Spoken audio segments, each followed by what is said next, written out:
ইরানের সঙ্গে চলমান সংঘাতে যুক্তরাষ্ট্রের বড় ধরনের সামরিক ক্ষয়ক্ষতির তথ্য সামনে এসেছে।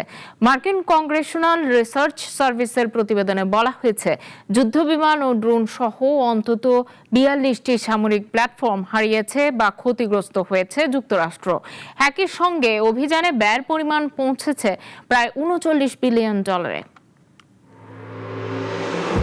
ইরানের সঙ্গে চলমান সংঘাতে যুক্তরাষ্ট্রের বড় ধরনের সামরিক ক্ষয়ক্ষতির তথ্য প্রকাশ করেছে মার্কিন কংগ্রেশনাল রিসার্চ সার্ভিস বা সিআরএস। সংস্থাটির এক প্রতিবেদনে বলা হয়েছে, এখন পর্যন্ত অন্তত ৪২টি সামরিক বিমান ও ড্রোন হারিয়েছে কিংবা ক্ষতিগ্রস্ত হয়েছে যুক্তরাষ্ট্রের।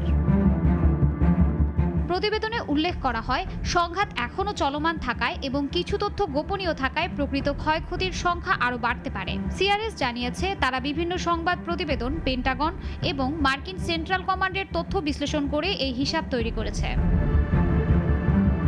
ক্ষতিগ্রস্ত সামরিক সরঞ্জামের তালিকায় রয়েছে 4টি F-15 স্ট্রাইক ঈগল যুদ্ধবিমান, একটি F-35A লাইটনিং II, একটি A-10 থান্ডারবোল্ট II এবং 7টি KC-135 স্ট্র্যাটো ট্যাঙ্কার। এছাড়া একটি E-3 সেন্টি আগাম সতর্কীকরণ বিমানও ক্ষতির তালিকায় রয়েছে।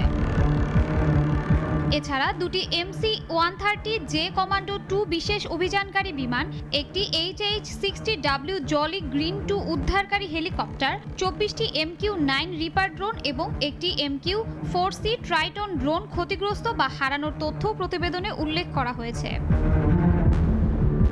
তবে এখনও আনুষ্ঠানিকভাবে পূর্ণাঙ্গ ক্ষয়ক্ষতির হিসাব প্রকাশ করেনি মার্কিন প্রতিরক্ষা দপ্তর পেন্টাগন। এদিকে পেন্টাগন জানিয়েছে, অপারেশন এপিক ফিউরি নামে ইরানের বিরুদ্ধে পরিচালিত সামরিক অভিযানে এখন পর্যন্ত ব্যয় হয়েছে প্রায় $29 বিলিয়ন।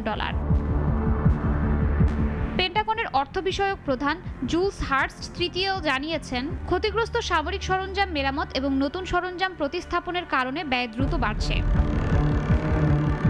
প্রতিবেদন অনুযায়ী 2026 সালের 28 ফেব্রুয়ারি যুক্তরাষ্ট্র ও ইসরায়েল যৌথভাবে ইরানে হামলা শুরু করে। ওই হামলায় ইরানের সর্বোচ্চ নেতা আয়াতুল্লাহ আলী খামেনি সহ বেশ কয়েকজন গুরুত্বপূর্ণ ব্যক্তি নিহত হয়েছেন বলেও দাবি করা হয়েছে, যদিও এ বিষয়ে স্বাধীনভাবে নিশ্চিত হওয়া যায়নি।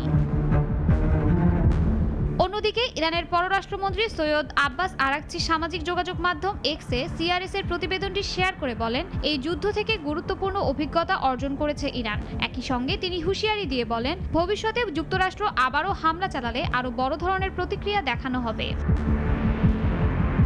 শাশ্বতী সরকার, নাগরিক।